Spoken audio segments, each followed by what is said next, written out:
guys, today we're doing a little fishing on a local lake called Wilmore Reservoir. A little bit of our game plan today. It's overcast, the water's a little bit darker. You can probably get away with some green pumpkin, some darker stuff. But what we're gonna do is, it's electric only, so you gotta go pretty slow. But we're gonna go up to the top of the lake where there's a really nice creek channel that dumps in. And we're gonna flip and pitch the creek channel, see what we can do there. Then we're gonna move over. There's a nice little stump flat, and we're gonna pitch to the stumps in that flat. And after that, we're gonna hit up a little bit of the shoreline along the lake here. All right, guys, we're up in this creek here, flipping and pitching. It's a huge creek channel. We're probably up about 200 yards. Just a couple of things you should remember when you're flipping and pitching. Alright, what you want to do is you don't want to just flip and pitch to a random area you see on shore. Flip and pitch to a spot you think's holding a bass. Like, I don't know, you see that there's a little clump of grass out there. That is a good spot to flip and pitch to. Here, I'll flip to that, and whenever I get it out there, let it fall on slack line, and then I feel if there's any bites, jig it just a little bit. Do not jig too hard, because there's a small strike zone that you want to keep your bait in for as long as possible. And once you jig it a couple of times, you can bounce it off the bottom a little bit till you think that it's starting to get a little deep to hold those shallow fish, because this is a shallow bite, flipping and pitching. And what I like to flip and pitch with is something pretty, it doesn't really matter, like you can get away with a 6'6" medium heavy, but probably a 7'6" medium heavy up north where the fish aren't as big. And when you go down south, I would probably move it up to probably about a 7-foot plus heavy action rod. And what we're flipping and pitching with today is I have a black and blue chigger craw, and Doug has a green pumpkin chigger craw on, 1/4 ounce tungsten Strike King tour grade tungsten with a 3/0 a pin grip by Mustad, I think that's what it's called. All right, we're gonna do a little fishing, and we'll get back to you guys.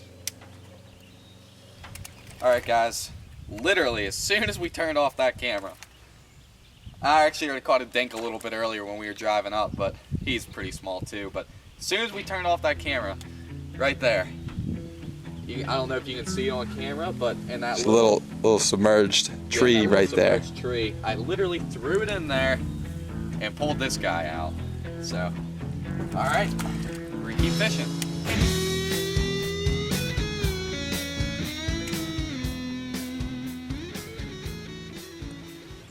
Alright guys, welcome back. Still flipping this creek channel up here. Caught a nice one. Probably about 1.5 pounds, give or take a little bit.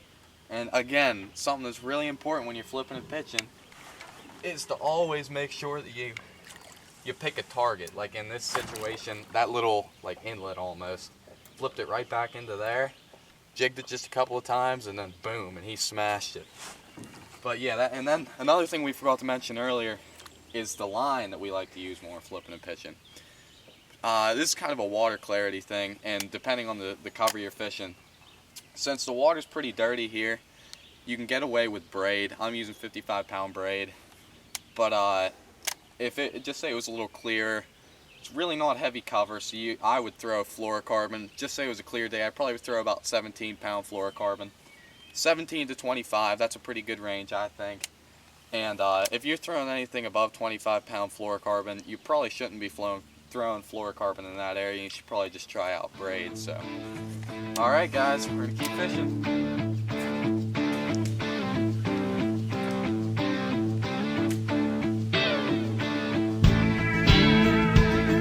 All right, guys, welcome back. Doug here just landed a pretty nice one. He's a good one. What do you think, Doug? How big? I'd say about maybe a 2-pounder. Okay. You want to tell us what you were doing there? Yeah, I had on that chigger craw there. I flipped right in between. There's a big old branch that comes out, and some smaller ones that go in the water.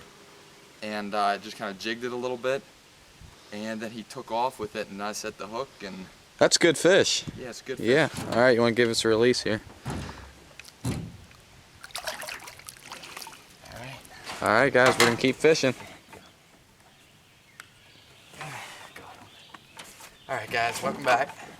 Just caught another one, probably about 1.5 pounds. Flipping to that wood cover again. What we're starting to notice here is we're starting to put together a little pattern. We're starting to see a lot of fish in the wood cover, so that's where we're focusing our pitches. So, alright, let's get a release.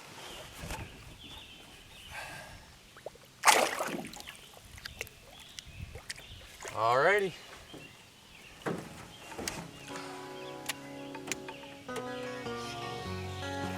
Alright guys, welcome back. Left the creek channel over there.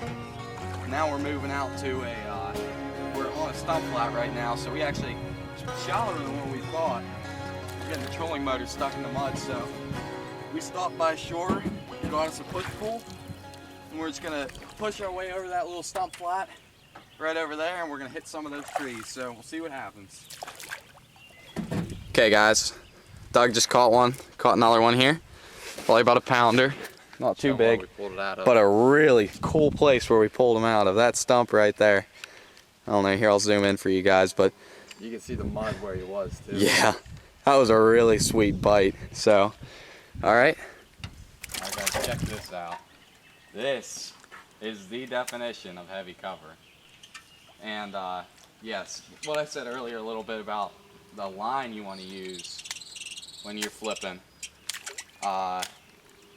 55-pound braid, or you have no business being here, in my opinion. You cannot use fluorocarbon in a bush like this. So, and I did just miss one a little while ago. So, after this, we're gonna scooch the boat over, move it to the other side of the bush, and we're gonna fish out a little bit. So, all right, guys, caught another little one here.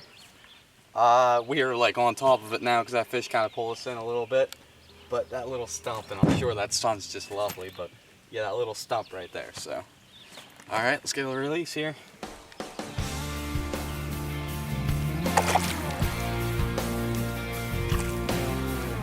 Okay.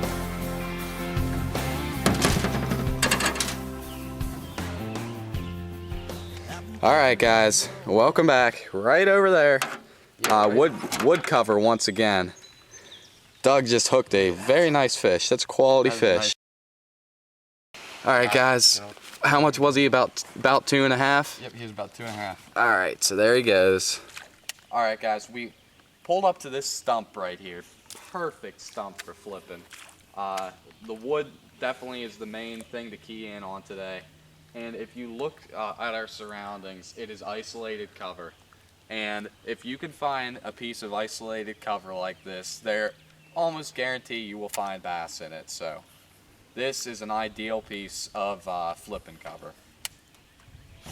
Alright guys, we're going to wrap up our day here. We ended with a total of 12 fish, a couple of dinks off camera, and we caught those nicer ones that you guys saw today. Overall, it was a fun day, pretty successful too, got into some fish. Our main bait of the day was a Berkeley chigger craw in black and blue and green pumpkin, and we were kind of in a situation with a water clarity. You could have went either way. You could have went green pumpkin, a little darker, or you could have went black and blue. And the main cover that we fished today, that we found the most success in, was wood. A lot of stumps in that stump flat. We caught a couple out of those trees, and yeah, that was the main cover for the day. But something that you should also keep in mind when you're doing a flipping and pitching bite is you should try and, when you're first starting out, you haven't caught any fish, fish a couple of different types of cover. Fish some grass or whatever, some vegetation cover, some wood cover, some docks, and just figure out where the fish are at. Once you catch a fish, that first fish is extremely important for the rest of your day's success. Once you catch that fish, you can concentrate on a specific piece of cover that they are in. So, alright guys, thanks for watching today, and please rate and subscribe to Backyard Bassin'. See you later.